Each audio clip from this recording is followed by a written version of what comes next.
નમસ્કાર મિત્રો, વિડીયોમાં તમારું સ્વાગત છે। જી હા મિત્રો, અત્યારે હાલ મોટા અને મહત્વના સમાચાર સામે આવી રહ્યા છે। તો મિત્રો, સમાચારમાં વાત કરીએ તો હવે તો જાણે પાડોશી પર પણ વિશ્વાસ કરવાનો જમાનો નથી રહ્યો।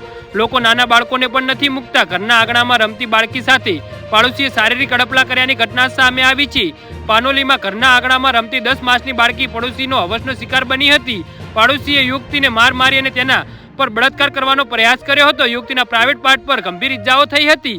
જી હા મિત્રો, અત્યારે હાલ મોટા સમાચાર સામે આવી રહ્યા છે, જેના કારણે યુવતીને લોહીલહાણ હાલતમાં સારવાર માટે ભરૂચ સિવિલ હોસ્પિટલમાં દાખલ કરવામાં આવી હતી। આ બનાવ અંગે પનોલી પોલીસે ગુનો નોંધી બળાત્કારી પાડોશીની ધરપકડ કરવાની કાર્યવાહી હાથ ધરી છે। માત્ર 10 માસની બાળકી સાથે શારીરિક સંબંધ બાંધવાની ઘટનાએ સમગ્ર પંથકમાં ચકચાર મચાવી દીધી છે। આ મામલે પનોલી પોલીસે વધુ તપાસ હાથ ધરી છે। જી હા મિત્રો, આ બનાવ અંગે પનોલી પોલીસે ગુનો નોંધી બળાત્કાર પાડોશીની ધરપકડ કરવાની કાર્યવાહી હાથ ધરી છે।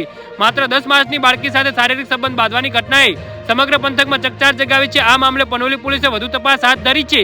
જી હા મિત્રો, તો આના વિશે તમારું શું કહેવું છે તો નીચે કમેન્ટ બોક્સમાં જરૂરથી જણાવજો અને અમારી YouTube ચેનલને સબસ્ક્રાઇબ કરવાની ભૂલતા નહીં। વિડીયો પૂરો જોવા બદલ તમારો ખૂબ ખૂબ આભાર।